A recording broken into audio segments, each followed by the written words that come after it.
Khammam collector కార్యాలయం వద్ద ఉద్రిక్తత చోటు చేసుకుంది. సమీక్షా సమావేశాన్ని పూర్తి చేసుకుని బయటకు వస్తున్న వ్యవసాయ శాఖ మంత్రి తుమ్మల నాగేశ్వరరావును అడ్డుకున్నారు రైతు సంఘ నేతలు. రుణమాఫీ కాని బాధితులు రుణమాఫీ పథకం అందరికీ వర్తింప చేయాలని డిమాండ్ చేస్తూ ఆందోళనకు దిగారు. దీంతో కారు దిగి ఆందోళన చేస్తున్న రైతుల వద్దకు వచ్చారు మంత్రి. రైతులు ఆందోళన చెందాల్సిన అవసరం లేదని, అర్హులందరికీ రుణమాఫీ చేస్తామని హామీ ఇచ్చారు. కాంగ్రెస్ ప్రభుత్వం రైతుల రుణమాఫీకి కట్టుబడి ఉందని, ఎవరూ ఆందోళన చెందాల్సిన అవసరం లేదని స్పష్టం చేశారు మంత్రి.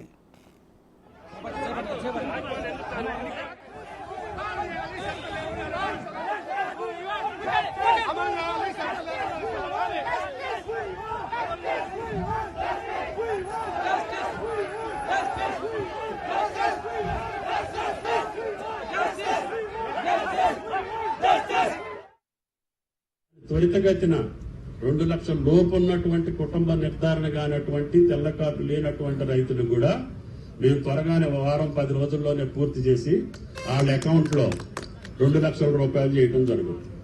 ఈ లోపుగానే కేబినెట్ కూర్చొని 2 లక్షల పైన ఉన్నటువంటి రైతులకి ఇంకా సుమారు 10 నుంచి 12,000 కోట్ల దాకా వేయాల్సిన అవసరం ఉంది.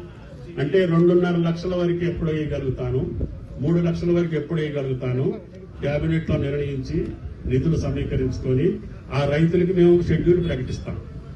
ఈ రోజు 2.5 లక్షల వరకు ఉన్నటువంటి వాళ్ళు కట్టండి 50,000, నేను 2 లక్షలు మీ ఖాతాలో వేస్తాను అని చెప్పి ప్రభుత్వం ఒక ప్రకటన చేస్తుంది.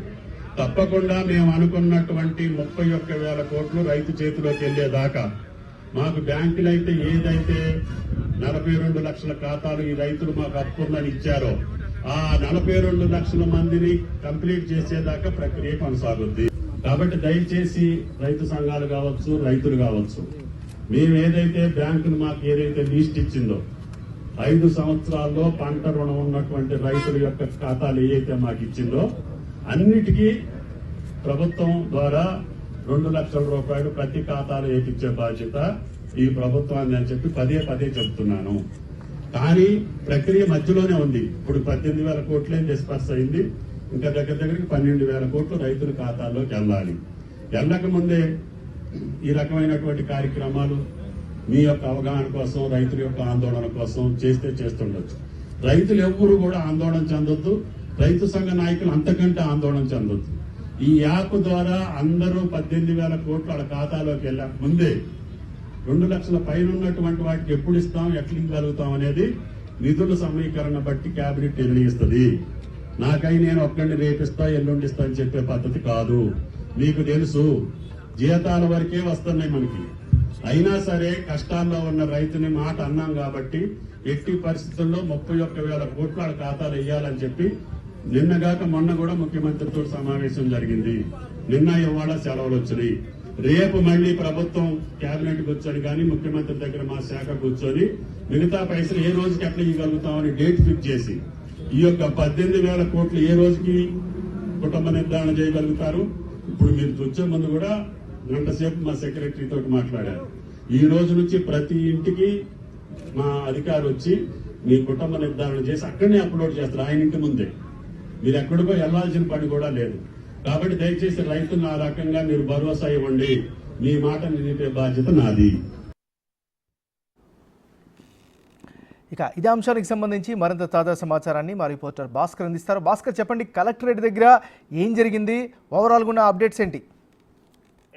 ఇప్పుడు ఉదయం పూట మా వ్యవసాయ శాఖ మంత్రి తుమ్మల నాగేశ్వరరావు జిల్లా కలెక్టర్ తో పాటు రెవెన్యూ శాఖ, హౌసింగ్ సొసైటీ సంబంధించిన హౌసింగ్ శాఖ అధికారులతో ప్రత్యేక సమావేశం ఏర్పాటు చేశారు. దాంతో పాటు మిగతా శాఖ అధికారులతో కూడా సమీక్ష నిర్వహించుకొని పూర్తి ముగించేసుకొని బయటకు వస్తున్న తరుణంలోనూ కలెక్టరేట్ దగ్గర గేట్ బయట ఆందోళన చేస్తున్నటువంటి రైతులు ఒక్కసారిగా రుణమాఫీకి సంబంధించిన విషయం క్లారిటీ ఇవ్వాలి, ఎలాంటి ఆంక్షలు లేకుండా రైతుకు రుణమాఫీ పథకం ప్రకటించే విధంగా అమలు చేయాలంటూ ఆందోళన కార్యక్రమం చేస్తారు రైతు సంఘ నేతలు, అదేవిధంగా సిపిఐ పార్టీ నేతలు. దీంతో పాటు మొత్తానికైతే మంత్రి తుమ్మల నాగేశ్వరరావు కార్యక్రమం సమావేశం ముగించుకొని బయటకు వస్తున్న తరుణంలో గేటు బయట అడ్డం తిరిగినటువంటి యొక్క రైతు సంఘం నేతలు మొత్తానికైతే తుమ్మల నాగేశ్వరరావు వాళ్ళని గ్రహించేసి బండి ఆఫ్ చేసి బయటకు చిన్నగా వెహికల్ దిగేసి నేరుగా రైతుల సంఘం దగ్గరకు వచ్చేసి ఆయన చెప్పాల్సింది సూటుగా చాలా స్పష్టంగా చెప్పడం కూడా జరిగింది. గత ప్రభుత్వం హయాంలో జరిగినటువంటి రైతు రుణమాఫీ ఏదైతుందో అది మొత్తం కూడా గత 2018 నుంచి మొదలుకొని ప్రజెంట్ వరకు కూడా ఈ యొక్క రుణమాఫీ సంబంధించిన విషయం చాలా క్లియర్ గా ఉందో. ఇప్పటివరకు 17 కోట్ల రూపాయల వరకు రైతు ఖాతాలు వేయడం జరిగింది. మరో కొంతమంది ఇంకా నగదు ఇంకా వేయాల్సిన అవసరం కూడా ఉన్నది కనుక మొత్తానికైతే మాత్రం చాలా వరకు రైతు ఆధారపడిన అవసరం లేదు. టెక్నికల్ ప్రాబ్లమ్స్ వల్ల కూడా ఉన్న నేపథ్యంలో ఇవన్నిటిని కూడా ఒక్కసారిగా ఉన్నటువంటి సమస్యను నివృత్తం చేసే విధంగా వ్యవసాయ శాఖ అధికారులు కావచ్చు, మరోవైపున అగ్రికల్చర్ డిపార్ట్మెంట్ సంబంధించిన చాలా వరకు అధికారులు కూడా తమ రైతుల ఇళ్లకు వచ్చేసి వాళ్ళకి ఎక్కడ తప్పులు దొరికినాయి, ఎక్కడ ఎలాంటి ఇబ్బంది జరిగింది, ఒకవేళ జరిగితే ఒక స్పెల్లింగ్ మిస్టేక్స్ ఉన్నాయా, ఆధార్ కార్డా లేక రేషన్ కార్డా లేకుంటే బ్యాంకులోనే ఇంకేమైనా లోపాలు జరిగినాయి అనే దానిపై కూడా ప్రత్యేక యాప్ ఒకటి క్రియేట్ చేశారు. ఆ యాప్ లో కూడా నివృత్తం చేసే విధంగా బ్యాంకు వ్యవసాయ శాఖ అధికారులు రైతులకు సలహాలు సూచనలు ఇస్తామని చెప్పడం కూడా జరిగింది. మొత్తానికైతే ఏదైనా అధైర్యపడిన అవసరం లేదు. గత 2 రోజుల నుంచి సెలవులు వచ్చిన తరుణంలో రేపు కానీ లేదా ఎల్లుండి కానీ 2 రోజుల్లో కూడా సీఎం రేవంత్ రెడ్డి అధ్యక్షతన మళ్ళీ ఈ రైతు రుణమాఫీ సంబంధించిన విషయంలో బడ్జెట్ ఎలా అలాట్మెంట్ చేయాలి, 2 లక్షలు అంటే లోన్ తీసుకున్న వారికి పరిస్థితి ఏంటి, వాళ్ళకి ఎలాంటి న్యాయం చేయాలి, ఇప్పటి వరకు కొంతమందికి ఇప్పుడు ఖమ్మం జిల్లా 98% పూర్తయినా కానీ మిగతా 2% వరకు కూడా ఉన్న రైతులకు పూర్తి స్థాయిలో న్యాయం జరిగే విధంగా చర్యలు తీసుకుంటామని చెప్పి తుమ్మల చెప్పడం కూడా జరిగింది. దాంతో పాటు శాంతించినటువంటి రైతు సంఘ నేతలు మొత్తానికైతే మంత్రి చెప్పినటువంటి సమాధానానికి శాంతించేసి ఆందోళన విరమించేది ఎంఎన్ఆర్. Thank you Bhaskar.